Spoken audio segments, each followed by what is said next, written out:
ನಿನ್ನೆ ಮೈಸೂರಿನ ಮಾಜಿ ಸಂಸದರು ನನ್ನ ತಾಯಿಯ ಬಗ್ಗೆ ಒಂದು ಅವಹೇಳನಕಾರಿ ಹೇಳಿಕೆ ಕೊಟ್ಟಿದ್ದಾರೆ. ನಾನು ಪ್ರತಾಪ್ ತಿಮ್ಮನಿಗೆ ಕೇಳ್ತಾ ಇದ್ದೀನಿ, ನನ್ನ ತಾಯಿಯಾದ ಮಂಜುಳಾರವರಿಗೆ ನೀನು ಕ್ಷಮೆ ಕೇಳಬೇಕು. ನನ್ನ ತಾಯಿಗೆ ನೀನು ಅವಮಾನ ಮಾಡಿದ್ಯಾ. ನನ್ನ ತಾಯಿ ಹೆಸರು ಮಂಜುಳಾ ಅಂತ. ಆಕೆ ಎಷ್ಟು ಶ್ರೇಷ್ಠ ತಾಯಿ ಅಂದರೆ 2023ರ ಕರ್ನಾಟಕ ರಾಜಕಾರಣಕ್ಕೆ ಒಬ್ಬ ರಣಬೇಟೆಗಾರನನ್ನು ಕೊಟ್ಟಷ್ಟು ಶ್ರೇಷ್ಠ ತಾಯಿ. ಆಕಾಶದಲ್ಲಿದ್ರಲ್ಲ ಅವ್ರನ್ನೆಲ್ಲ ಭೂಮಿಗಿಳಿಸಿದಂತಹ ವ್ಯಕ್ತಿಗೆ ಜನ್ಮ ಕೊಟ್ಟ ತಾಯಿ. ನನ್ನ ತಾಯಿಗೆ ನೀನು ಕ್ಷಮೆ ಕೇಳು.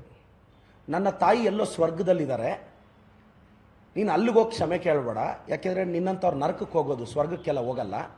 ಅದ್ರ ಬದಲು ನಿನ್ನ ಮನೆಯಿಂದ ಆಚೆ ಬಂದರೆ ಚಾಮುಂಡಿ ಬೆಟ್ಟ ಕಾಣಿಸುತ್ತೆ, ಆ ಚಾಮುಂಡಿ ತಾಯಿಗೆ ಕ್ಷಮೆ ಕೇಳು. ಯಾಕೆಂದರೆ ನನ್ನ ತಾಯಿ ಚಾಮುಂಡಿ ತಾಯಿ ಅಷ್ಟೇ ಶ್ರೇಷ್ಠಳು.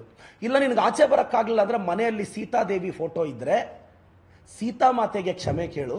ಯಾಕೆ ಅಂದರೆ ಸೀತಾದೇವಿ ಅಷ್ಟೇ ನನ್ನ ತಾಯಿ ಶ್ರೇಷ್ಠಳು ಅಂತ.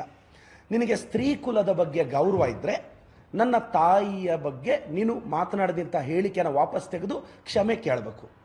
ಹೆಣ್ಣು ಮಕ್ಕಳು, ಮುಸ್ಲಿಂ ಸಮುದಾಯದ ಹೆಣ್ಣು ಮಕ್ಕಳ ಬಗ್ಗೆ ನೀನು ಕೇವಲವಾಗಿ ಮಾತಾಡಿದೆ, ನಾವು ಸುಮ್ಮನೆ ಇರಬೇಕಾ? ಹಿಂದೂ ಸಮುದಾಯದ ಹೆಣ್ಣು ಮಕ್ಕಳ ಬಗ್ಗೆ ಇತ್ತೀಚಿನ ದಿನಗಳಲ್ಲಿ ಒಂದು ಹೇಳಿಕೆ ಕೊಟ್ಟಿದ್ಯಾ, ಸುಮ್ಮನೆ ಇರಬೇಕಾ? ಪ್ರಿಯಾಂಕ್ ಖರ್ಗೆ ಸಾಹೇಬ್ರ ಬಗ್ಗೆ, ನನ್ನ ಬಗ್ಗೆ, ಸಂತೋಷ್ ಲಾಡ್ ಸಾಹೇಬ್ರ ಬಗ್ಗೆ, ನಮ್ಮ ಮುಖ್ಯಮಂತ್ರಿಗಳ ಬಗ್ಗೆ ಏಕವಚನದಲ್ಲಿ ಮಾತಾಡ್ತೀಯ, ನಾವು ಸುಮ್ಮನೆ ಇರಬೇಕಾ? ಇಷ್ಟಕ್ಕೂ ನಿಮಗೆ ಟೈಮ್ ಲೈನ್ ಹೇಳ್ತೀನಿ ಸರ್, ಪತ್ರಕರ್ತರಿಗೆ, ರಾಜ್ಯದ ಜನತೆಗೆ. ನಾನು ಪ್ರತಾಪ್ ಸಿಂಹ ಅವ್ರನ್ನ ಯಾವತ್ತೂ ಅವ್ರ ಪರ್ಸನಲ್ ವಿಚಾರಕ್ಕೆ ನಾನು ಓದೋನಲ್ಲ.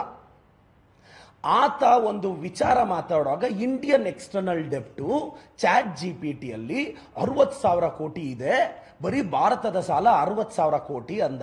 ನಾನು ಅದೇ ChatGPTಯಲ್ಲಿ ಹೋಗಿ ಭಾರತದ ಸಾಲ 61 ಲಕ್ಷ ಕೋಟಿ ಗುರು, 60,000 ಕೋಟಿ ಅಲ್ಲ.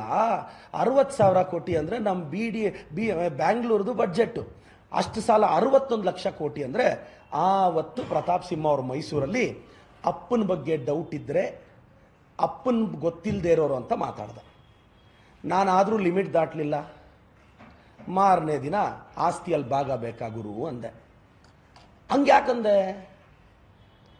ನಮ್ಮ ಚಿಕ್ಕಪ್ಪ ಮಗನ ಥರ ಸ್ವಲ್ಪ ಪ್ರತಾಪ ಕಾಣಿಸ್ದ, ಆ ಭಾವನೆಯಲ್ಲಿ ಹೇಳ್ದೆ.